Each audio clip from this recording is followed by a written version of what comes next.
الحمد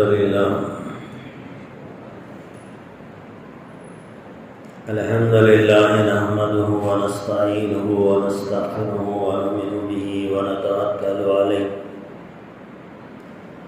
ونعوذ بالله من شرور أنفسنا ومن سيئات أعمالنا من يهده الله فلا مضل له ومن يضلل فلا هادي له ونشهد أن لا إله إلا الله وحده لا شريك له ونشهد أن سيدنا مولانا محمدا عبده ورسوله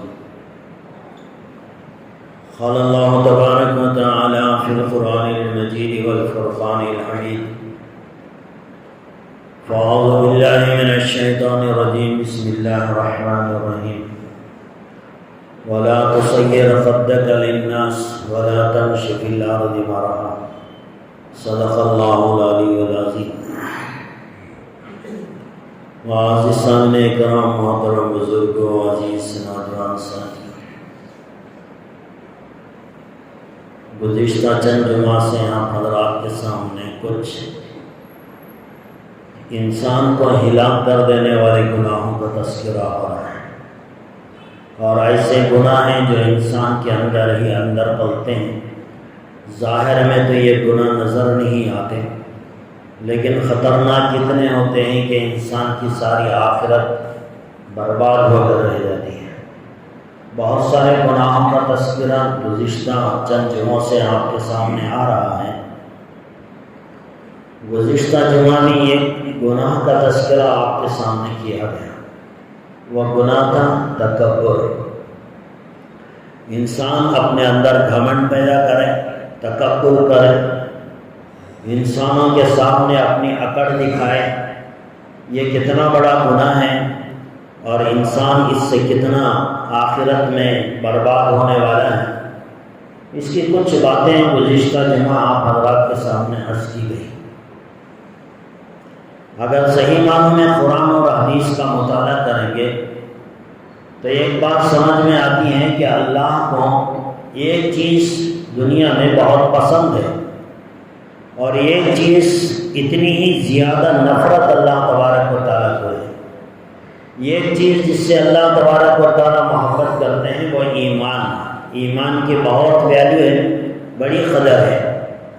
حدیث میں فرمایا گیا کہ جس کے دل میں رائی کے دانے کے برابر بھی ایمان ہوگا، اللہ تبارک و تعالیٰ اسے جنت میں ضرور داخل کریں گے، بھلے سے تھوڑا دیر ہو جائے، تھوڑا گناہوں کا عذاب ہو جائے، جہنم میں کچھ دن گزارنے پڑے، لیکن اگر ایک رائی کے دانے کے برابر ذرہ برابر بھی ایمان ہوگا تو یہ ایمان اسے ایک نہ ایک دن جنت میں ضرور لے کر جائے گا۔ تو ایمان بہت ویلیبل چیز ہے، اللہ کے نزدیک بڑی قیمتی چیز ہے۔ اللہ کے یہاں اس کی ویلیو بہت زیادہ ہے، تھوڑا بھی ایمان ہو اللہ اس کی بڑی قدر کرتے ہیں۔ جیسے ایمان کی قدر کرتے ہیں، ایسے ہی اللہ تبارک و تعالیٰ تکبر سے نفرت کرتے ہیں۔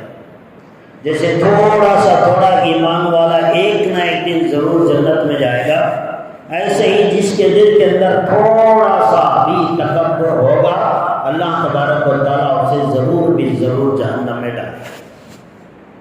حدیث کی بات ہے، گزشتہ جمعہ میں نے آپ کے سامنے حدیث بیان کی۔ اللہ کے رسول صلی اللہ علیہ وسلم نے ارشاد فرمایا، جس کے دل میں رائی کے دانے کے برابر بھی تکبر ہوگا وہ جنت میں داخل نہیں کیا جائے گا، اسے اللہ تبارک و تعالیٰ جہنم ہی کے اندر ڈالے گا۔ تکبر اللہ کا بہت ہی زیادہ ناپسندیدہ عمل ہے۔ کفر کے بعد، شرک کے بعد اگر کوئی گناہ اللہ کو ناپسند ہے، جس سے اللہ بہت زیادہ ناراض ہوتے ہیں، تو وہ انسان کا تکبر ہے۔ زنا ہو جائے اللہ معاف کر دیں، بڑا غفور رحیم ہے، معاف کرنے والا ہے۔ توبہ کریں، معاف کرتے، بغیر توبہ کے بھی اللہ رحم کرنے والے۔ بہت سارے گناہ ایسے ہیں جس کی وجہ سے اللہ تبارک و تعالیٰ بہت سارے گناہوں کو اللہ ایسے ہی معاف فرما دیتا ہے۔ بہت سارے گناہ ایسے ہیں جن کو اللہ معاف فرما سکتا ہے، لیکن تکبر، شرک کے بعد اگر اس دنیا میں کوئی بڑا گناہ ہے جس سے اللہ بہت زیادہ ناراض ہوتے ہیں تو وہ ہے انسان کا تکبر کرنا۔ اللہ ہم سب کی اس سے حفاظت فرمائے۔ آدمی کو اس سے بہت ڈرتے رہنا چاہیے، بہت ڈرتے رہنا چاہیے۔ جیسے انسان دنیا میں زندگی گزارنے کے لیے بہت چیزوں کا احتیاط کرتا ہے، کینسر سے بچنے کے لیے اگر کسی نے کہہ دیا کہ بھئی فلانی چیز زیادہ استعمال کریں گے اس میں کینسر پیدا ہو سکتا ہے، تو انسان وہ احتیاط کرتا ہے کہ بھئی کہیں یہ کھا لوں اور اس سے آگے چل کر مجھے کینسر جیسی بیماری لاحق نہ ہو جائے۔ انسان پوری کوشش کرتا ہے زندگی میں اسے نہ کھاؤ۔ زہر سے انسان بچتا ہے، سانپ کے سائے سے بھی انسان بچتا ہے۔ سانپ ورجنل تو ٹھیک ہے، اس سے تو ہر کوئی ڈرتا ہے، لیکن اس کا زہر اتنا خطرناک ہے کہ انسان کی جان جا سکتی ہے۔ تو سانپ کا ڈر انسان کے دل میں اتنا زیادہ ہوتا ہے کہ تو سانپ ہے، آرٹیفیشل سانپ سے بھی انسان چمک جاتا ہے، سانپ کے سائے سے انسان ڈرتا ہے، اس لیے کہ یہ خطرناک چیزیں۔ تو جیسے انسان اپنی جان کی حفاظت کے لیے سانپ سے ڈرتا ہے، زہر سے ڈرتا ہے، کینسر جیسی مہلک بیماری سے انسان بچنے کی کوشش کرتا ہے، اپنے ایمان کی حفاظت کے لیے، جنت میں جانے کے لیے، اپنے آپ کو جہنم سے بچانے کے لیے تکبر جیسی بیماری سے اپنے آپ کو بچانا ضروری ہے۔ بہت ہی زیادہ خطرناک بیماری ہے، اس کے بارے میں اگر لگاتار بیان دیا جائے تب بھی کم ہے، جتنا بھی سمجھایا جائے اس کے بارے میں کم ہے، اس لیے کہ یہ بیماری بہت ہی زیادہ خطرناک ہے، انسان کو ہلاک کر دے گی۔ گزشتہ جمعہ کچھ چیزیں میں نے آپ کے سامنے بیان کی کہ تکبر کتنی بری چیز ہے۔ آج کچھ باتیں عرض کروں تاکہ بات ہمارے سامنے کھل کر آ جائے اور ہمیں احتیاط کرنے کا موقع بھی ملے اور ہم خود اس سے جو ہے بچنے کی کوشش کریں۔ اللہ کے رسول صلی اللہ علیہ وسلم نے ایک آدمی کو دیکھا کہ ایک آدمی بسترے پر لیٹا ہوا ہے، اپنے سر کے پاس اونچا تکیہ لگائے ہوئے بیٹھا ہوا ہے، سویا ہوا ہے، کچھ بیٹھنا ہے، کچھ سونے کی شکل میں، سیدھا ہاتھ ٹیڑھا ہے اور بائیں ہاتھ سے لیفٹ ہینڈ سے کوئی چیز پی رہا ہے۔ اس کا یہ پینے کا انداز تکبرانہ تھا، گھمنڈی انداز تھا، جیسے آدمیوں کی عادت ہوتی ہے۔ لیفٹ ہینڈ کو استعمال کر کے بعض لوگ سمجھتے ہیں یہ تو اسٹائل ہے، اور بعض لوگ اسے تکبر کی علامت سمجھتے ہیں، میں بڑا انسان ہوں، اس کے لیے آدمی لیفٹ ہینڈ یوز کرتا ہے۔ کوئی آدمی بچپن ہی سے لیفٹ ہینڈڈ ہے وہ الگ بات ہے، لیکن کوئی اگر وہ لکھتا پڑھتا سارے کام اپنے لیفٹ ہینڈ سے کرتا ہے، ایسے انسان کو بھی کھانا پینا تو سیدھے ہاتھ سے ہی جائز ہے، وہ تو اپنا کھانا پینا سیدھے ہی ہاتھ میں رکھے۔ بہت سارے مسلمان بچوں کے اندر بھی ہوتے ہیں لیفٹ ہینڈڈ ہوتے ہیں، ان کا ہر کام وہ لکھتے بھی لیفٹ ہینڈ سے ہیں، پکڑتے بھی ہیں، زیادہ کام بھی ان کا لیفٹ ہینڈ سے ہوتا ہے۔ اگر کوئی بچپن سے ہی لیفٹ ہینڈ ہو گیا ہے وہ الگ بات ہے، لیکن کھانے پینے میں سنت طریقہ یہی ہے کہ آدمی سیدھے ہاتھ سے کھائے۔ لیفٹ ہینڈ سے کھانا یہ تکبر کی نشانی بتایا گیا ہے۔ اللہ کے رسول صلی اللہ علیہ وسلم نے ایک آدمی کو دیکھا، وہ اپنے بسترے پر تکیوں کا ٹیک لگائے ہوئے، پیر لمبے کیے ہوئے، بائیں ہاتھ میں کوئی گلاس یا پیالہ پکڑا ہوا ہے اور وہ کچھ پی رہا ہے۔ پورا اس کا انداز بتا رہا تھا کہ یہ تکبر میں ڈوبا ہوا انسان ہے، بائیں ہاتھ سے پی رہا۔ اللہ کے رسول صلی اللہ علیہ وسلم نے اس سے کہا کہ دیکھو سیدھے ہاتھ سے پانی پیو، بائیں ہاتھ سے پینا یہ اچھی چیز نہیں ہے، آپ سیدھے ہاتھ سے پیئیں۔ دیکھیے پانی پینے کے بہت سارے سنتیں ہیں، اس میں سے ایک سنت یہ ہے کہ آپ نے سیدھے ہاتھ سے پی۔ کبھی بھی کسی بھی ماحول میں آدمی اپنے سیدھے ہاتھ کا ہی استعمال کریں، بائیں ہاتھ سے حتی الامکان اپنے آپ کو بچانے کی کوشش کریں۔ اللہ کے رسول صلی اللہ علیہ وسلم کی زندگی میں اللہ کے رسول صلی اللہ علیہ وسلم نے کبھی کھڑے ہو کر بھی پانی پیا ہے، موقع تھا، اللہ کے رسول صلی اللہ علیہ وسلم نے کھڑے ہو کر بھی پانی پیا ہے۔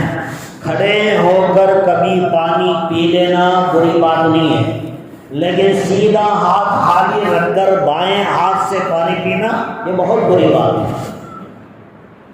دو الگ الگ سنتیں ہیں، بیٹھ کر پانی پینا الگ سنت ہے، سیدھے ہاتھ سے پانی پینا الگ سنت ہے۔ اگر کبھی آپ نے کھڑے ہو کر پانی پی لیا تو اتنی بری بات نہیں ہے، اس لیے کہ خود اللہ کے رسول صلی اللہ علیہ وسلم نے ایک موقع پر کھڑے ہو کر پانی پیا ہے تاکہ اپنی امت کو بتا دیں کہ بھی اگر کبھی موقع ایسا آ جائے جہاں بیٹھنے کی جگہ مناسب نہیں ہے تو آپ کھڑے ہو کر پانی پی سکتے ہیں، لیکن ہاتھوں کے استعمال میں سیدھا ہاتھ فری ہو تو کسی بھی قیمت پر بائیں ہاتھ سے پانی پینا یہ اللہ کے رسول صلی اللہ علیہ وسلم کو پسند نہیں تھا۔ تو اللہ کے رسول صلی اللہ علیہ وسلم نے اس آدمی سے کہا کہ دیکھو یہ بائیں ہاتھ سے جو پی رہے ہو یہ تمہارا پینا ٹھیک نہیں ہے، تم سیدھے ہاتھ سے پانی پیو، اٹھ کر بیٹھ کر پانی پیو۔ تو وہ آدمی حالانکہ اس کا سیدھا ہاتھ اچھا تھا، اس نے تو جب اللہ کے رسول صلی اللہ علیہ وسلم نے نصیحت کر دی اب وہ اپنی شرمندگی بچانے کے لیے اس نے یہ جھوٹے الفاظ کہہ دیے کہ میرا سیدھا ہاتھ میرے منہ تک نہیں جاتا، یعنی میرے ہاتھ پر کچھ بیماری ہے، کچھ ایسا عذر ہے کہ میرا سیدھا ہاتھ میرے منہ تک نہیں جاتا، اس لیے میں بائیں ہاتھ سے پانی پیتا ہوں۔ حالانکہ وہ جھوٹ بول رہا تھا، وہ سچا نہیں تھا، وہ اللہ کے رسول صلی اللہ علیہ وسلم کی نصیحت کو قبول کرنا پسند نہیں کرتا تھا، شرمندگی آ رہی تھی، اس نے کہہ دیا کہ میرا سیدھا ہاتھ میرے منہ تک نہیں جاتا۔ تو اللہ کے رسول صلی اللہ علیہ وسلم نے اس کے لیے کہہ دیا کہ خدا کرے مرنے تک تیرا سیدھا ہاتھ تیرے منہ کے پاس نہ جائے، خدا کرے کہ تیرا سیدھا ہاتھ تیرے مرنے تک تیرے منہ کے پاس نہ جائے۔ حالانکہ پہلے جاتا تھا، جیسے ہی اللہ کے رسول صلی اللہ علیہ وسلم کی زبان سے یہ الفاظ نکلے اللہ نے اس کے سیدھے ہاتھ کو بیکار کر دیا، ساری زندگی کبھی اس نے سیدھے ہاتھ سے لقمہ نہیں کھا سکا، ویسٹ ہو گیا، ہاتھ پڑ گیا اس کا، جیسے آج کل فالج ہوتا ہے، لقوہ مار دیتا ہے انسان کو، تو اس کے کچھ اعضاء ویسٹ ہو جاتے ہیں، کام نہیں کرتے۔ تو اللہ کے رسول صلی اللہ علیہ وسلم نے اس کے اس تکبر والے عمل پر اللہ کے رسول صلی اللہ علیہ وسلم کی زبان سے نکلنے والے الفاظ اللہ کے یہاں مقبول ہو گئے اور اس کا سیدھا ہاتھ ہمیشہ کے لیے بیکار ہو گیا۔ یہ بات بتانے کی ضرورت اس لیے ہے کہ اللہ کو تو تکبر پسند نہیں ہے، یہ بات تو ٹھیک ہے، اس لیے کہ اللہ کی چادر ہے تکبر، اگر کوئی اسے کھینچتا ہے تو اللہ کو غصہ آتا ہے۔ تکبر صرف اللہ کی ذات کو زیبا دیتا ہے، اس کے بعد دنیا میں کسی کو اس بات کی اجازت نہیں کہ وہ تکبر کرے۔ دنیا میں اللہ کے بعد اگر کوئی ذات دنیا میں بڑی ہے تو وہ میرے اور آپ کے نبی حضرت محمد رسول اللہ صلی اللہ علیہ وسلم کی ذات اقدس ہے۔ ان سے بڑا کائنات میں اور کوئی مقام پانے والا نہیں۔ اللہ کے بعد اگر کوئی شخصیت ہے تو وہ میرے اور آپ کے نبی کی بات ہے۔ اگر اللہ کے بعد اس کائنات میں اگر کسی کو تکبر کرنے کا اگر حق ہوتا تو وہ اللہ کے رسول صلی اللہ علیہ وسلم کو ہوتا، اس لیے کہ اب ان سے بڑا تو کوئی نہیں کائنات میں اللہ کے بعد۔ تو اتنا اونچا مقام رکھنے والے ہمارے نبی زندگی میں کبھی بھی کوئی ایک واقعہ، کوئی ایک عمل اللہ کے رسول صلی اللہ علیہ وسلم کا ایسا نہیں ملتا جس میں اللہ کے رسول صلی اللہ علیہ وسلم نے تکبر کیا۔ اللہ کے رسول صلی اللہ علیہ وسلم کی عادت ہے جب کوئی کام اللہ تبارک و تعالیٰ دیتے ہمارے نبی کو تو اللہ تبارک و تعالیٰ دو راستے بتاتے ہیں، ایک مشکل راستہ، ایک آسان راستہ ہے۔ اللہ تبارک و تعالیٰ کہتے ہیں اے میرے حبیب تمہارے سامنے یہ دو راستے ہیں، کام ایک ہی ہوگا، عمل ایک ہی ہوگا، لیکن تمہارے سامنے یہ دو راستے ہیں، ایک تھوڑا مشکل راستہ ہے، ایک آسان راستہ ہے۔ یہ آپ کی چوائس ہے، یہ آپ کی پسند ہے، آپ جس راستے کو چاہیں آپ پسند کر لیں۔ تو اللہ کے رسول صلی اللہ علیہ وسلم نے فرمایا میں نے ہمیشہ آسان راستہ پسند فرمایا، اس لیے کہ اگر تکلیف دینے والا راستہ اگر میں خود پسند کرتا تو یہ میرے گھمنڈ کی نشانی ہوتی کہ مشکل ہے لیکن پھر بھی میں کروں گا. یہ کہنا یہ گویا ایک طرح سے تکبر کی جھلک اس میں نظر آتی تھی. تو اللہ کے رسول صلی اللہ علیہ وسلم نے ساری زندگی ہمیشہ اس راستے کو پسند فرمایا جس میں آسانی ہوتی تھی، کبھی تکبر پسند نہیں فرمایا. صحابہ کرام سے راستے میں چلتے تھے، انداز یہ ہوتا تھا صحابہ کرام کے درمیان میں چلتے تھے اللہ کے رسول صلی اللہ علیہ وسلم. یہ وہ ذات ہیں جن کے صدقے میں اللہ نے اس دنیا کو بنایا، جن کی مرضی پر اللہ تبارک و تعالیٰ نے اس کائنات کی دوڑ کو روک دیا، جن کے ایک اشارے سے اللہ نے چاند کے 2 ٹکڑے کر دیے، جن کے ہاتھ کی انگلیوں سے پانی کے چشموں کو اللہ نے جاری کر دیا. اتنی بڑی بڑی معجزے ان کے ہاتھ سے ظاہر ہونے کے باوجود تکبر نام کی کوئی چیز نہیں، ساری زندگی عاجزی تھی. راستے میں چل رہے ہیں، سامنے بھی صحابہ، دائیں بائیں صحابہ، پیچھے بھی صحابہ. عام طور سے ایک لیڈر کے چلنے کی حالت کیا ہوتی ہے، وہ آگے ہوتا ہے، سارے چمچے اس کے پیچھے ہوتے ہیں. لیکن یہاں صحابہ اکرام کے ساتھ چلتے تھے. حضرات صحابہ اکرام اللہ کے رسول صلی اللہ علیہ وسلم کے درمیان سامنے بھی ہوتے تھے، اور اس میں خاص کر حضرت بلال رضی اللہ تعالیٰ عنہ ہوتے تھے، تاکہ راستے میں اگر کوئی تکلیف دینے والی چیز آ جائے تو اسے ہٹا دیا جائے، کچھ گڑھا آ جائے تو اسے بتا دیا جائے. اللہ کے رسول صلی اللہ علیہ وسلم کی حفاظت کے خاطر آگے بھی صحابہ ہوتے تھے. تو کبھی زندگی میں اللہ کے رسول صلی اللہ علیہ وسلم نے گھمنڈ نہیں کیا. مسجد نبی میں بیٹھتے تھے اللہ کے رسول صلی اللہ علیہ وسلم، صحابہ کرام بھی بیٹھتے تھے. باہر سے کوئی اجنبی آتا تو اسے معلوم نہیں ہوتا تھا کہ اس میں بڑا کون ہے چھوٹا کون ہے، نبی کون ہے صحابی کون ہے. سب کے ساتھ مل کر سب کے ساتھ زمین پر بیٹھ جاتے تھے. لیکن پھر صحابہ کرام نے کہا یا رسول اللہ صلی اللہ علیہ وسلم آپ کی مجلس بڑی ہوتی جا رہی ہیں، لوگ زیادہ ہو رہے ہیں، آپ ہماری طرح زمین پر بیٹھ کر بات کریں گے بہت سارے لوگوں کو آپ کا چہرہ نظر نہیں آتا، آپ تھوڑی اونچی جگہ پر بیٹھ جائیں. پھر اللہ کے رسول صلی اللہ علیہ وسلم کو کچھ اونچی جگہ بنائی گئی تاکہ آپ اس پر بیٹھ کر بات کریں. اللہ کے رسول صلی اللہ علیہ وسلم نے اونچی جگہ پر بیٹھنا اپنے طور سے خود پسند نہیں فرمایا، صحابہ کے ساتھ بیٹھتے تھے. یہ وہ ذات ہے جن کے صدقے میں اللہ نے اس کائنات کو بنایا، چاند اور سورج بنائے، زمین و آسمان بنائے.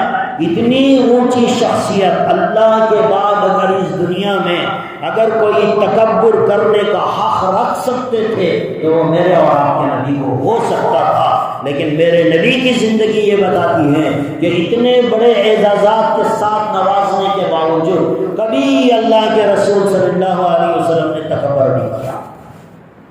اور جب چلتے تھے راستے میں ساری باتیں حدیث کی کتابوں میں موجود ہیں.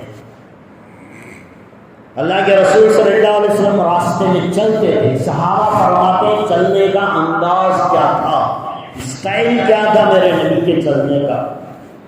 اللہ کے رسول صلی اللہ علیہ وسلم راستے پر اس طرح سے چلتے تھے جیسے کوئی آدمی اونچائی سے نیچے کی طرف چلتا ہے. اونچے سے نیچے کی طرف جو آدمی چلتا ہے وہ کیسے چلتا ہے؟ وہ اکڑ کر نہیں چلتا، وہ اپنے گردن کو جھکا کر چلتا ہے، وہ اپنے مونڈوں کو جھکا کر چلتا ہے. یہ اوپر سے نیچے اترنے والا انسان جھک کر چلتا ہے. اللہ کے رسول صلی اللہ علیہ وسلم کے چلنے کا انداز صحابہ یہ بیان کرتے ہیں. کبھی بھی اللہ کے رسول صلی اللہ علیہ وسلم ایسے ہی چلتے تھے جیسے اوپر سے نیچے کوئی اتر رہا. ایک مرتبہ اللہ کے رسول صلی اللہ علیہ وسلم کھانا کھا رہے تھے، جو عام طور سے کھانے کا سنت طریقہ ہے اس حساب سے سر کو جھکائے ہوئے بیٹھے ہیں اور بڑے ہی احترام کے ساتھ کھانے کو عزت دیتے ہوئے کھانا کھا رہے ہیں. ایک نیا آدمی پہنچا، اس نے کہا آپ اتنے بڑے نبی ہیں، آپ کے چاہنے والے اتنے زیادہ دنیا کے اندر موجود ہیں، آپ کا چرچا تو مکہ اور مدینے کے باہر عرب کے اندر چل رہا ہے، بڑی بڑی حکومتوں کے درمیان میں آپ کے تذکرے ہو رہے ہیں، آپ کا اتنا اونچا مقام، آپ کے اوپر اتنے صحابہ جان نثار کرنے والے آپ کے ساتھ ہیں، اتنا اونچا اونچا مقام لیے آپ اس طرح دب کر کھانا کیوں کھاتے ہیں؟ آپ ذرا ٹھاٹ باٹ سے کھائیے، اونچی جگہ پر بیٹھ کر کھائیے، پیر لمبے کر کے کھائیے، تاکہ معلوم ہو کہ ایک بڑا آدمی کھانا کھا رہا ہے۔ جیسے آج بھی ہماری عادت ہوتی ہے، تھوڑا روپیہ آ گیا، تھوڑا پیسہ آ گیا، مال آ گیا، آدمی کے کھانے کا ڈھنگ بدل جاتا ہے، اسٹائل بدل جاتا ہے، بیٹھنے کا طریقہ بدل گیا، کھانے کا طریقہ بدل گیا۔ پہلے سر جھکا کر کھاتے تھے، اب سر اٹھا کر کھاتے ہیں۔ پہلے پانی گلاس میں لے کر ایسے ہی پیتے تھے، اب منڈی اوپر اٹھا کر پانی پیتے ہیں، تکبر آ گیا۔ اللہ کے رسول صلی اللہ علیہ وسلم ایسے ہی کھانا کھا رہے تھے، اس آدمی نے کہا آپ اتنے بڑے آدمی ہو کر اس طرح دب کر کھانا کیوں کھاتے ہیں؟ آپ پیر لمبے کیجیے، اونچی جگہ پر بیٹھیے، سینہ تان کر آرام سے کھائیے، آپ کو تو بادشاہوں کی طرح کھانا کھانا چاہیے۔ اللہ کے رسول صلی اللہ علیہ وسلم نے کیا فرمایا؟ اللہ کے رسول صلی اللہ علیہ وسلم نے فرمایا اس آدمی سے میں کوئی بادشاہ نہیں ہوں، میں اللہ کا غلام ہوں۔ کون کہہ رہا ہے دوستو؟ کون کہہ رہا ہے؟ جن کے صدقے میں اللہ نے اس دنیا کو بنایا وہ کہہ رہے ہیں۔ اللہ کے رسول صلی اللہ علیہ وسلم نے اس آدمی سے کہا کہ میں اللہ کا غلام ہوں، غلاموں کی طرح کھانا کھاتا ہوں۔ جب اللہ کے رسول صلی اللہ علیہ وسلم یہ بات کر رہے ہوں کہ میں اللہ کا غلام ہوں، غلاموں کی طرح کھانا کھاتا ہوں، آقاؤں کی طرح کبھی اللہ کے رسول صلی اللہ علیہ وسلم نے کھانا نہیں کھایا۔ ایک مرتبہ ایک جماعت جہاد کے لیے نکلی۔ اللہ کے رسول صلی اللہ علیہ وسلم کو معلوم تھا کہ اس گھر میں ایک گھر سے ایک آدمی نکلا جماعت جہاد کے لیے۔ اللہ کے رسول صلی اللہ علیہ وسلم نے دیکھا کہ اس گھر میں اس آدمی کے علاوہ کوئی اور کام کرنے والا نہیں۔ اس کے گھر میں بہت سارے اونٹنیاں تھیں اور بکریاں تھیں، جس کا روزانہ دودھ نکھارنے کا کام اسی مرد کا تھا۔ اب وہ آدمی چلا گیا جہاد میں۔ اللہ کے رسول صلی اللہ علیہ وسلم کو معلوم ہوا کہ فلانا آدمی جہاد میں گیا ہے اور اس کے گھر میں کوئی اس کے گھر کا کام کرنے والا نہیں۔ اللہ کے رسول صلی اللہ علیہ وسلم خود بذات خود اس آدمی کے گھر گئے اور جا کر ان گھر والی عورتوں سے کہا کہ دیکھو تمہارے گھر کا مرد جہاد میں گیا ہوا ہے، روزانہ صبح و شام بکریوں کا دودھ نکالنا اس کی ذمہ داری تھی، اور تمہارے گھر میں عورتوں میں یہ خاصیت نہیں ہے، کوئی مرد ہی یہ کام کیا کرتے تھے۔ تو اللہ کے رسول صلی اللہ علیہ وسلم نے کہا کہ جب تک تمہارا گھر کا مرد واپس نہیں آ جاتا تب تک تمہارے بکریوں کا دودھ نکالنے کی ذمہ داری میری ہے۔ اور یہ صرف زبان سے نہیں کہا، معاف کریں، اللہ کے رسول صلی اللہ علیہ وسلم بذات خود اس گھر کو جاتے تھے، بکریوں کا دودھ نکال کر اس گھر کی عورتوں کو دے کر واپس آتے تھے۔ ہے کوئی اتنی سادگی کرنے والا؟ آج مقام دیکھیے کتنا اونچا، حالت دیکھیے کتنی عاجزی۔ کبھی زبان پہ کوئی تکبر کا لفظ، کوئی گھمنڈ کا لفظ، کوئی فخر کا جملہ اللہ کے رسول صلی اللہ علیہ وسلم کی پوری زندگی میں نظر نہیں آتا، پوری زندگی میں۔ جنگ بدر کا واقعہ، 313 صحابہ ہیں اور اتنے کمزور ہیں کہ سب کے پاس سواری نہیں ہے، تلواریں بھی نہیں ہیں، کم ہیں، سواریاں بھی نہیں ہیں، کم ہیں۔ آخر میں یہ طے ہوا کہ ایک سواری پر 3 آدمی جائیں گے اور وہ ایک کے بعد ایک جائیں گے، مطلب ایک آدمی سواری پر بیٹھے گا، 2 آدمی تھوڑی دور چلیں گے، پھر ایک آدمی بیٹھے گا، پھر 2 آدمی چلیں گے، پھر تیسرا آدمی بیٹھے گا، وہ تھوڑی دور چلیں گے۔ یعنی ایک سواری کے اوپر 3 آدمیوں کی ایک کے بعد ایک باری طے ہوئی۔ اللہ کے رسول صلی اللہ علیہ وسلم نے اپنے اونٹ کے لیے بھی 2 آدمیوں کو طے کر لیا، ایک حضرت علی اور ایک حضرت ابو امامہ رضی اللہ تعالیٰ عنہ۔ ان دونوں کو اپنے ساتھ طے کر لیا کہ تمہاری جوڑی میرے ساتھ رہے گی، ہم تینوں ایک سواری پر سفر کریں گے۔ پہلے حضرت ابو امامہ کو بٹھایا اونٹ پہ، حضرت علی اور اللہ کے رسول صلی اللہ علیہ وسلم چلے۔ پھر حضرت علی کو بٹھایا، پھر یہ چلے۔ اللہ کے رسول صلی اللہ علیہ وسلم کی جب باری آئی، اللہ کے رسول بیٹھے، پھر یہ دونوں صاحب چلتے رہے۔ جب اللہ کے رسول صلی اللہ علیہ وسلم اترنے لگے تو دونوں نے کہا یا رسول اللہ صلی اللہ علیہ وسلم، آپ ہماری باری کا بھی سواری کا حصہ آپ خود لے لیں، آپ بیٹھے رہیں، ہم چلیں گے بدر تک، ہم چلیں گے، آپ سواری پر بیٹھے رہیں۔ اللہ کے رسول صلی اللہ علیہ وسلم نے ان دونوں صحابیوں سے فرمایا، دیکھو جتنا میں چل سکتا ہوں اتنا تم نہیں چل سکتے، جتنا میں چل سکتا ہوں اتنا تم چل نہیں سکتے۔ اور دوسری بات یہ فرمائی، جتنا شوق تمہیں ثواب کمانے کا ہے اتنا ہی شوق مجھے بھی ثواب کمانے کا ہے،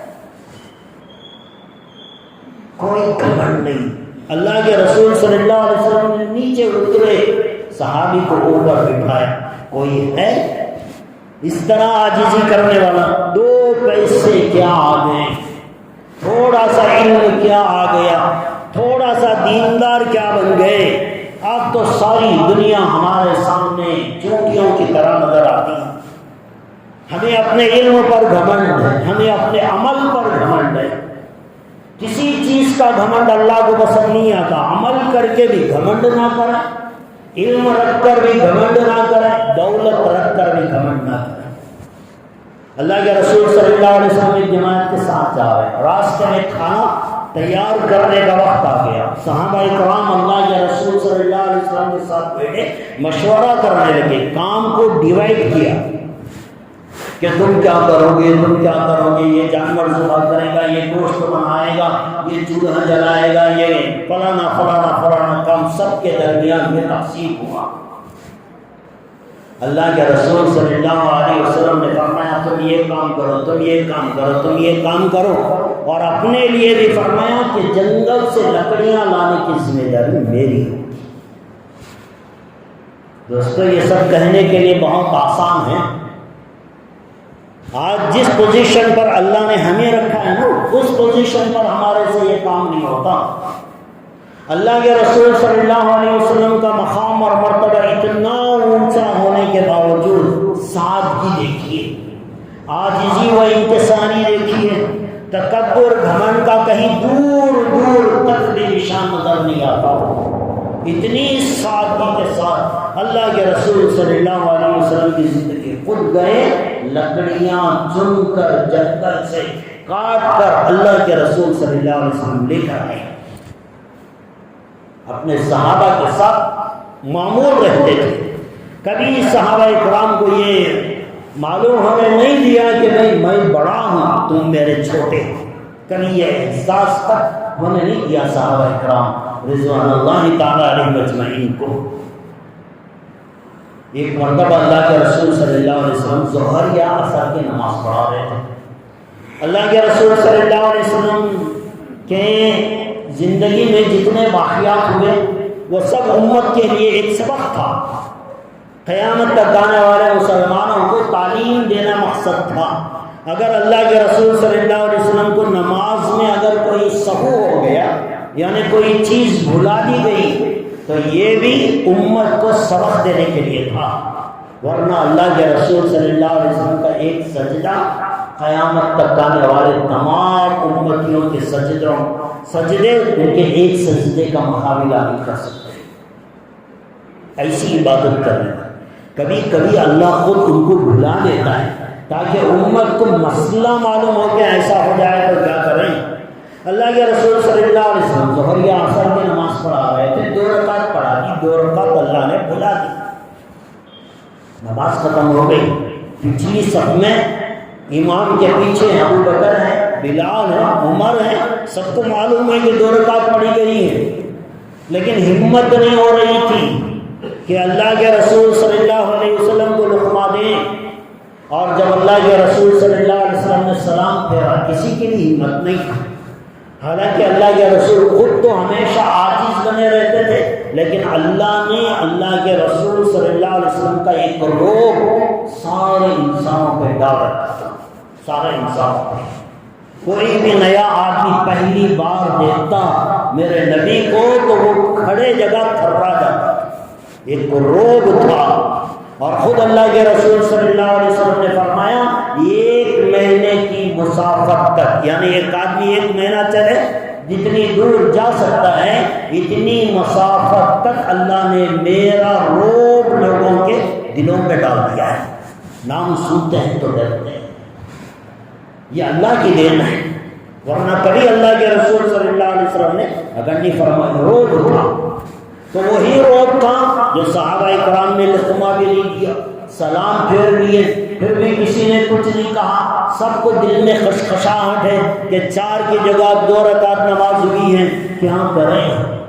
بڑے بڑے صحابہ خاموش تھے، ایک دوسرے صحابی کھڑے ہو گئے جنہوں نے اٹھ کر اللہ کے رسول صلی اللہ علیہ وسلم سے کہا، کہنے کا بھی انداز کیا تھا، یہ نہیں کہا کہ آپ نے نماز غلطی پڑھا دی، یہ نہیں کہا کہ آپ نے نماز میں بھول کر لی، یہ نہیں کہا کہ نماز دہرانے کی ضرورت ہے، بلکہ پوچھنے کا انداز بھی کتنا پیارا تھا۔ وہ صحابی رسول اللہ کے رسول صلی اللہ علیہ وسلم سے پوچھنے لگے، یا رسول اللہ صلی اللہ علیہ وسلم، کیا اللہ نے 4 رکعت نماز کی جگہ 2 رکعتیں مقرر کر دی ہیں، 2 رکعتیں معاف کر دی ہیں؟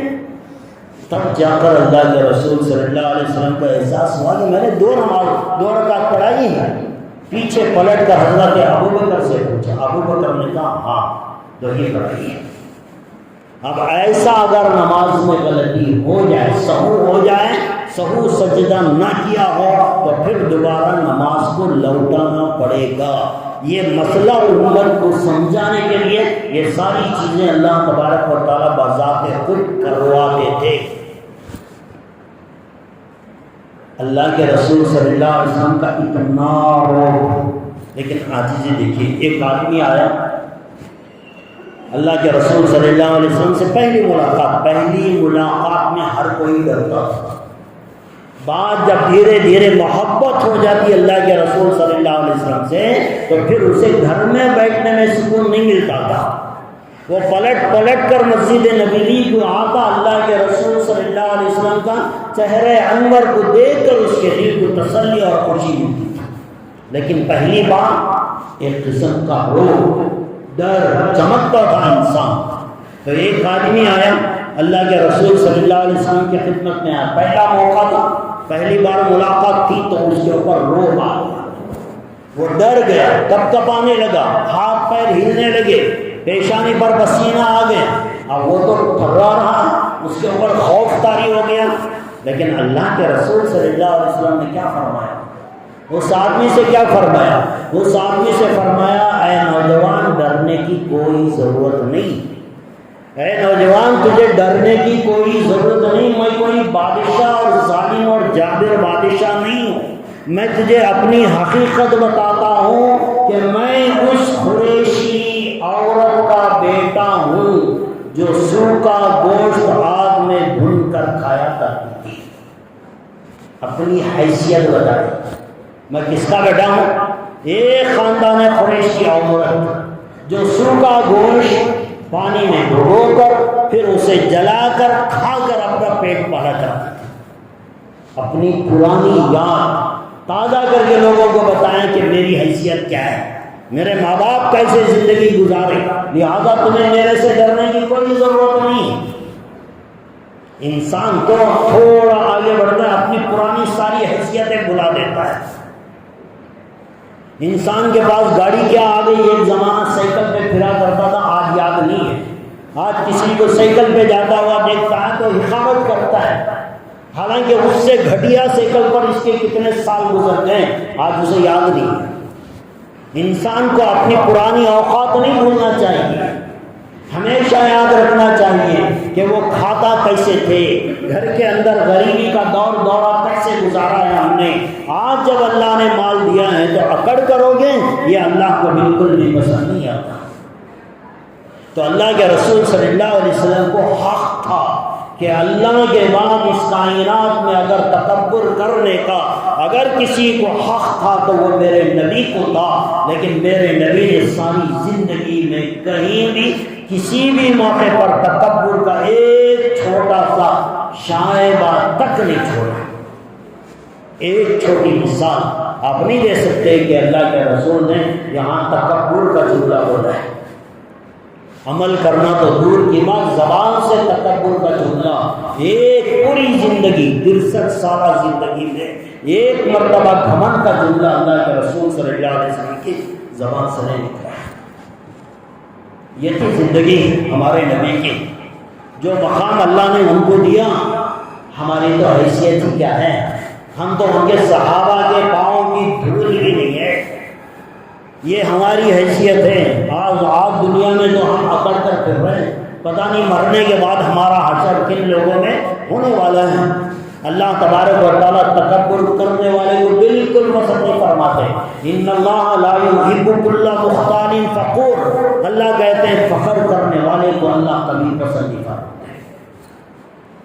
تکبر کرنے والا، گھمنڈ کرنے والا، وہ کسی بھی چیز پر ہو، مال پر، حسن و خوبصورتی پر، اپنی جوانی پر، اپنے علم پر، اپنے عمل پر، کسی بھی چیز پر آدمی گھمنڈ کرے، فخر کرے، اپنے آپ کو اچھا سمجھے، اللہ کو بالکل پسند نہیں۔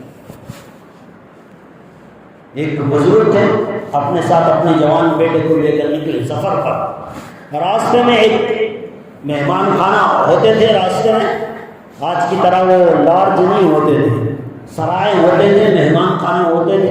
سفر کرنے والا رات گزار کر پھر چلا جاتا تھا۔ تو باپ بیٹے دونوں گئے، رات وہاں گزارے۔ باپ بیٹے دونوں تہجد کی نماز کے لیے اٹھے، تہجد کی نماز پڑھی۔ سارے سرائے میں سونے والے سب مسلمان تھے، مسلمانوں کا دورہ تھا، کسی نے تہجد کی نماز کے لیے نہیں اٹھا۔ بیٹا باپ دونوں نماز تہجد پڑھی، نماز پڑھ لی ہے، اس کے بعد فجر کی نماز کا ٹائم آنے والا تھا۔ تو بیٹے نے باپ سے کہا کہ ابا یہ دیکھو سارے کے سارے سو رہے ہیں، کسی نے تہجد کے لیے نہیں اٹھا۔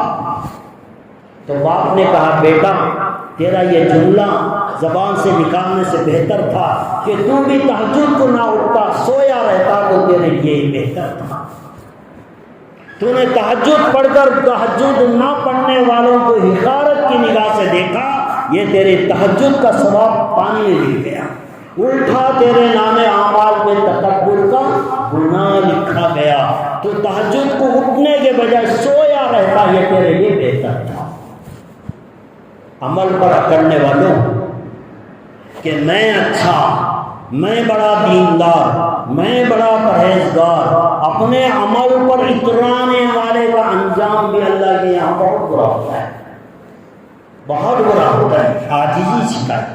دنیا کے اندر دیکھیں ساری عبادتوں میں سب سے بڑا عمل ایک آدمی جو کرتا ہے وہ حج کرتا ہے۔ حج بہت کم لوگ کرتے ہیں، مشکل سے بعض لوگ جاتے ہیں، حج کرتے ہیں، اس کا مقام بڑا ہوتا ہے، لوگ اسے عزت کی نگاہ سے دیکھتے ہیں۔ اللہ کے رسول صلی اللہ علیہ وسلم نے کہا ہے کہ حاجی کا اکرام کریں، آپ اسے مسافہ کریں، معانقہ کریں، دعاؤں کی درخواست کریں، ایک مقام ہے حاجی کا۔ تو ساری عبادتوں میں سب سے عظمت والی عبادت جس سے انسان کو عظمت ملتی ہے، مقام ملتا ہے، لوگ احترام کرتے ہیں۔ نماز پڑھنے والے کا اتنا احترام نہیں ہوتا، روزہ رکھنے والے کا اتنا نہیں ہوتا، زکوٰۃ دینے والے کا اتنا اکرام نہیں ہوتا جتنا یہ حج کرنے والے کا اکرام ہوتا ہے۔ تو اکرام تو حج کرنے والے کا ہوتا ہے۔ بڑی عبادت تو حج کی ہو گئی، لوگ سارے کے سارے اس کی واہ واہ کر رہے ہیں۔ اللہ کے رسول صلی اللہ علیہ وسلم نے فرمایا اگر کوئی آدمی حج کرے اور اس کا حج قابل قبول ہو یا وہ ہونا چاہتا ہے یا ہوا ہے، تو ایک سچے حاجی کی پہچان کیا ہے، سچے حاجی کی نشانی کیا ہے؟ اللہ کے رسول صلی اللہ علیہ وسلم نے فرمایا سچے حاجی کی پہچان یہ ہے کہ وہ لوگوں کو کثرت سے سلام کرتا ہے۔ بڑی عبادت کیا، لوگ اس کا اکرام کر رہے ہیں، لیکن پہچان کیا بتایا حج کی قبولیت کی؟ یہ خود لوگوں کو سلام کرے، یہ عاجز بنے، دوسرے کے سلام کا انتظار کرنے والا تکبری ہے، گھمنڈی انسان ہے، لیکن جب یہ خود سلام کرتا ہے تو اس کے اندر عاجزی ہے۔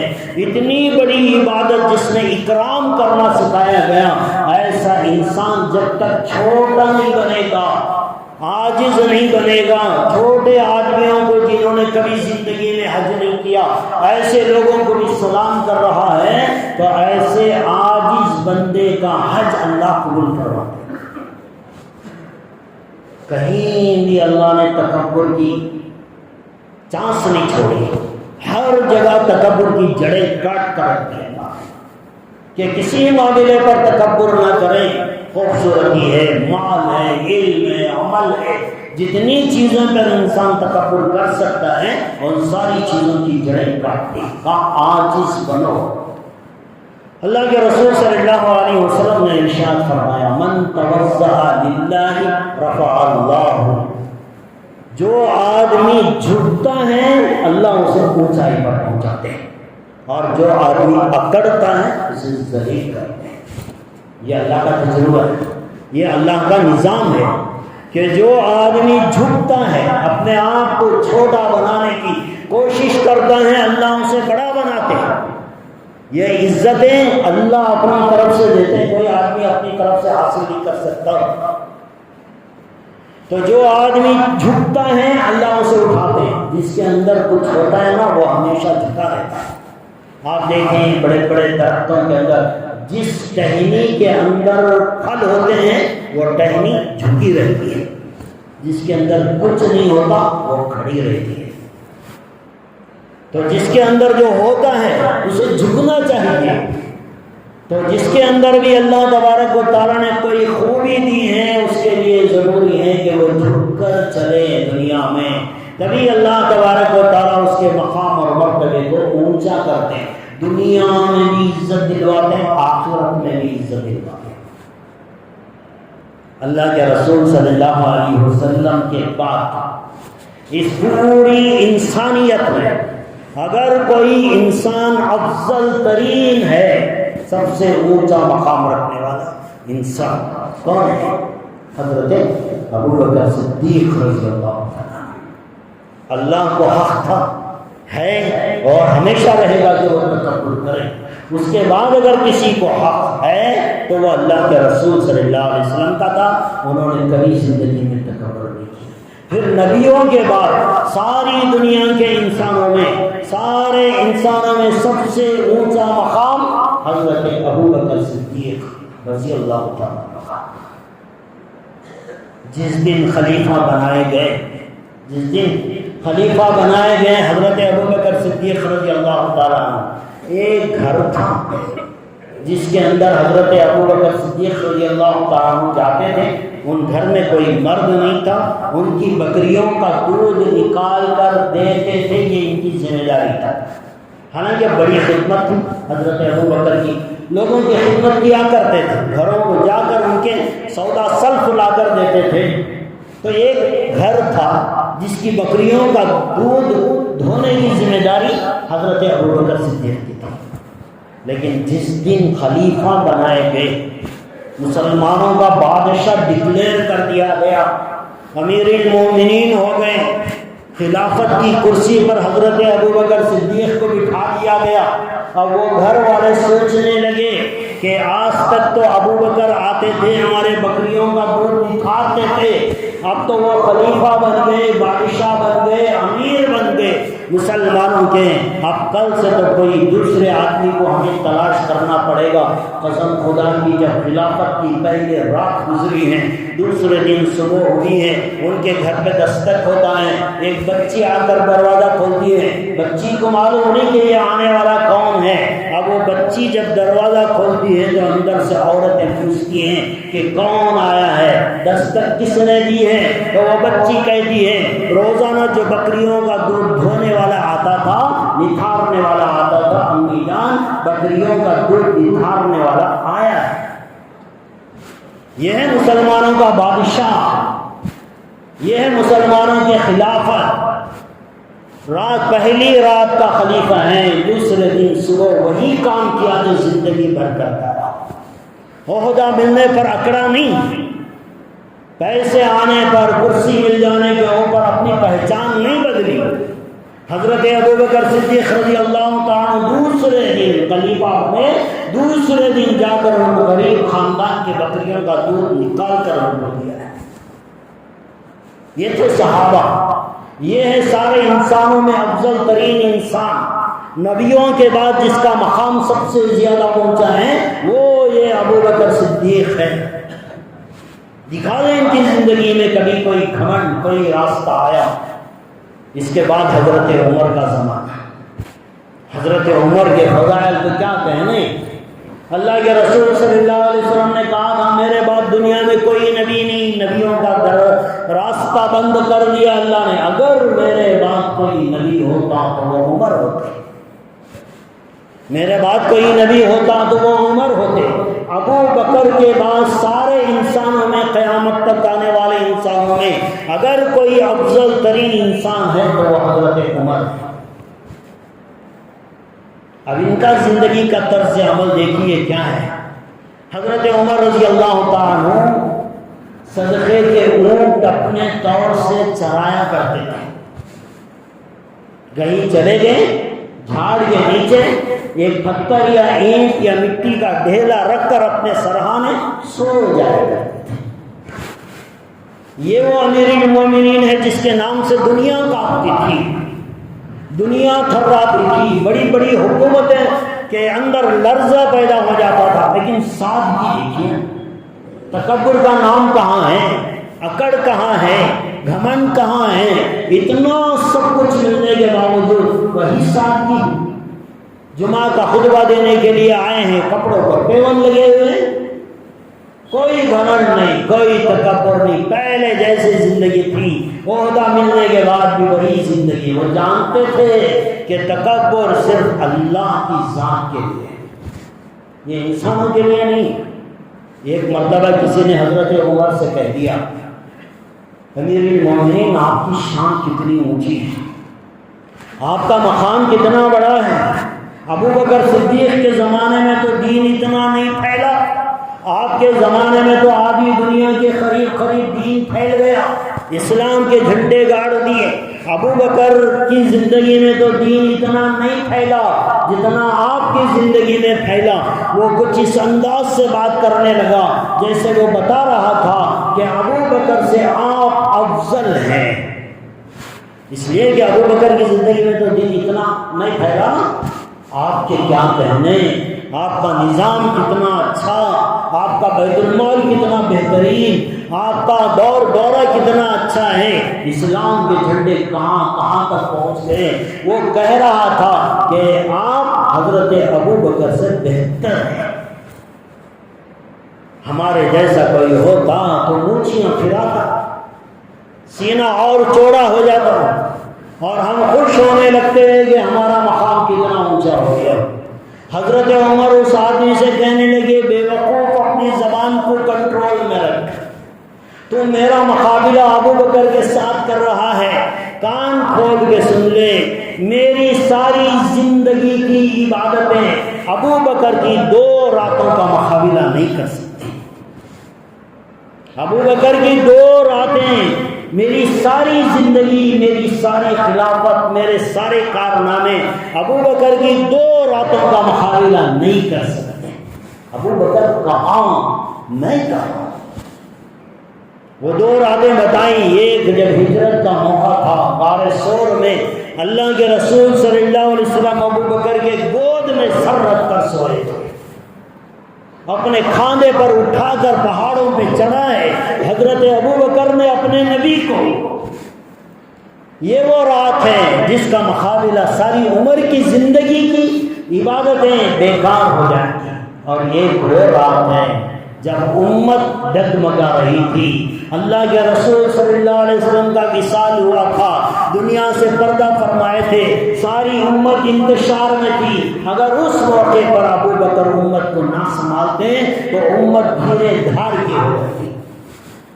امت کو سنبھالنے والے، سہارا دینے والے اور ان کی دیکھ بھال کرنے والے اس موقع پر جبکہ ان کو دیکھ کرنے والا کوئی نہیں تھا، وہ ایک ابو بکر صدیق تھے۔ ان کی یہ 2 راتیں عمر کی ساری عبادتوں کے سامنے، عبادتیں ان کی 2 راتوں کے سامنے نکالیں۔ دوستوں نکالیں اپنے دلوں سے یہ تکبر، یہ گھمنڈ، یہ اکڑ کر چلنا اپنے مال کا، اپنے علم کا، اپنے عمل کا، اپنی خوبصورتی کا، کسی بھی چیز کا گھمنڈ اللہ، ایک بات آپ نے سنا، وَمَن يَتَّقِ اللَّهَ يَجْعَل لَّهُ مَخْرَجًا وَيَرْزُقْهُ مِنْ حَيْثُ لَا يَحْتَسِبُ۔ اللہ قرآن میں کہتا ہے جو آدمی تقوی اختیار کرتا ہے اللہ اسے روزی ایسی جگہ سے دیتے ہیں جہاں اس کا گمان بھی نہیں ہوتا۔ یہ تو بات سمجھ میں آئی کہ آدمی اللہ سے ڈرے، تقوی اختیار کرے تو اللہ روٹی روزی مال ایسی جگہ سے دے گا جہاں اسے گمان بھی نہیں ہوگا۔ تفسیر لکھنے والوں نے کہا کہ تقوی کا اپوزٹ تکبر ہے۔ اگر کوئی آدمی تکبر کرے گا تو جیسے گمان نہیں ہوا تھا وہاں سے دولت آئی تھی، اللہ دولت ایسے ہی چھین لے گا، ایسے کاٹے گا جہاں سے کبھی گمان بھی نہیں ہوگا۔ تقوی اختیار کرو، دولت مال آئے گی جہاں سے کوئی گمان بھی نہیں ہوگا۔ تکبر کرو، اللہ ایسے چھینے گا جہاں سے تمہیں وہم و گمان بھی نہیں ہوگا۔ آخر میں ایک بات کہہ کر اپنی بات ختم کروں، گزشتہ جمعہ بھی اسی پر بات ہوئی، اس لیے کہ یہ چیز بڑی خطرناک ہے، انسان کو ہلاک کر دیتی ہے۔ شیطان تو پہلے عمل کرنے نہیں دیتا، جب عمل انسان کر لیتا ہے تو اس کے اندر یہ بڑھوتری کا مرض پیدا کر دیتا ہے، تو بڑا ہے، تو بڑا ہے، تو نے کیا کیا کیا ہے۔ یہ جب تکبر آتا ہے تو عمل کرنے والا نہیں کرنے والا دونوں برابر ہوتے ہیں۔ دنیا میں سب سے بڑی حکومت اللہ نے حضرت سلیمان علیہ السلام کو دی۔ ایسی حکومت اللہ نے کسی کو نہیں دی، نہ ان سے پہلے نہ قیامت تک کسی کو ملے گی۔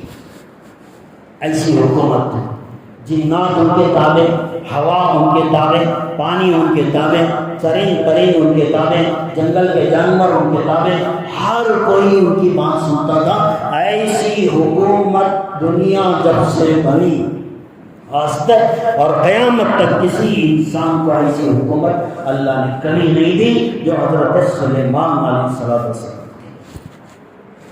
ایک مرتبہ حضرت سلیمان علیہ السلام نے تخت منگوایا، جنات کو بلایا، جنات آ گئے، دوسرے چرند پرند آ گئے، کہاں تخت پہ بٹھاؤ، بٹھا دیا گیا، کہاں ہوا کو حکم دیا آسمانوں پہ لے چلو، آسمانوں کی جتنی بلندی پر لے جا سکتے ہو اتنی بلندی پر لے جاؤ، لے کر گئے، اتنی بلندی پر گئے، اتنی بلندی پر گئے کہ وہاں فرشتوں کے ذکر کرنے کو انہوں نے اپنے کانوں سے سنا۔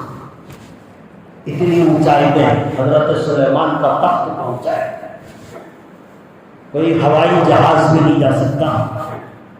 اب یہ اتنی اوپر گئے کہ فرشتوں کے ذکر کو بھی سن لیا، پھر کہاں نیچے لاؤ، اب زمین کے اندر لے کر گئے، دریا کی گہرائی اور گہرائی، جہاں زمین کا انت تھا اتنی گہرائی تک گئے اور پھر واپس آئے۔ اتنی بڑی حکومت اللہ نے ان کو دی تھی۔ احیاء العلوم میں حضرت امام غزالی رحمۃ اللہ علیہ فرماتے ہیں کہ جب یہ آسمانوں پہ اڑنا اور زمین کے نیچے جانا، حضرت سلیمان علیہ السلام کو ہم نے اتنا پاور اور اتنی طاقت ان کو دی تھی۔ احیاء العلوم میں لکھتے ہیں حضرت مولانا غزالی رحمۃ اللہ علیہ، انہوں نے لکھا ہے کہ اللہ نے حضرت سلیمان کے اس عمل کے بعد ان سے کہا، یہ سفر کے بعد آسمانوں کا اور زمین کی تہ کا سفر کرنے کے بعد اللہ نے حضرت سلیمان علیہ السلام سے کہا کہ اے سلیمان، اتنی ساری طاقتیں ہم تمہیں دے دیے، لیکن اس کے باوجود تمہارے دل میں ایک رائی کے دانے کے برابر بھی تکبر آتا تو ہم آسمانوں سے زمین پر تمہیں پٹک دیتے اور اسی زمین میں تمہیں دھسا دیتے۔ اتنا بڑا سب کچھ ملنے کے باوجود حضرت سلیمان کے دل میں رائی کے دانے کے برابر تکبر نہیں تھا، اور اگر آیا ہوتا اللہ غارت کر دیتا۔ نبی تھے لیکن اللہ کو کسی کا تکبر پسند نہیں، کسی کا گھمنڈ پسند نہیں۔ ہماری حیثیت ہی کیا ہے، ہمارے مال کا پوزیشن ہی کیا ہے، ہماری خوبصورتی کا مقام ہی کیا ہے، ہمارا عمل کیا ہے، ہمارا علم کیا ہے، ہمارا گھر کیا ہے، ہماری سواریاں کیا ہیں، یہ ساری چیزیں آئی ہیں درمیان میں چلی جائیں گی، ختم ہو جائیں گی۔ انسان اکیلا آیا تھا، اکیلا جائے گا۔ درمیان کے چند دن کی زندگی میں اگر اکڑو گے، آخرت برباد کر دو گے اپنے ہاتھوں سے۔ اس لیے تکبر کے بارے میں اتنا ڈریں جتنا انسان سانپ سے ڈرتا ہے، جتنا زہر سے ڈرتا ہے، جتنا موت سے ڈرتا ہے، اس سے کہیں زیادہ انسان کو چاہیے کہ وہ تکبر کی بیماری سے ڈرے۔ یہ اچانک آتی ہے، دل میں پیدا ہوتی، نظر نہیں آتی۔ اللہ نے دولت دے، اللہ اور دے آپ کی دولت، اور اضافہ کرے اللہ آپ کی دولتوں میں، آپ کی خوبصورتیوں میں، اللہ آپ کے مال میں، عمل میں، علم میں اللہ اور اضافہ کرے۔ عمل کا مل جانا، علم کا مل جانا، دولت کا مل جانا بری بات نہیں، لیکن سامنے والے کو حقیر سمجھنا یہ بری بات ہے۔ آپ بڑے مالدار بن جائیں، اللہ آپ کے مال میں طاقت دے، برکت دے۔ اللہ کے رسول نے بھی دعائیں دی کہ مومن مسلمان کے مال میں برکت ہے۔ مال کا مل جانا بری بات نہیں، خوبصورتی کا مل جانا بری بات نہیں، علم کا مل جانا کوئی بری بات نہیں، عمل کی توفیق کا ہو جانا بری بات نہیں ہے، لیکن سامنے والے کو حقیر سمجھنا یہ بری بات ہے۔ یہ ایک بات اپنے ذہن نشین کر لیجیے اور اپنے دل کو ہمیشہ ٹٹولتے رہیے، کہیں میرے اندر تکبر تو نہیں آ رہا۔ اگر آ گیا دنیا بھی برباد، آخرت بھی برباد ہے۔ لہذا کوشش کریں عاجزی پیدا کرنے کی، انکساری پیدا کرنے کی، اپنے آپ کو چھوٹا بنانے کی۔ اللہ تبارک و تعالیٰ سے دعا ہے اللہ مجھے بھی، آپ کو نہیں بلکہ ہر ایک مسلمان کو ہر چھوٹے بڑے تکبر سے بچنے کی اللہ ہم سب کو توفیق عطا فرمائے، ہم سب کا خاتمہ ایمان پر فرمائے۔ آمین آمین۔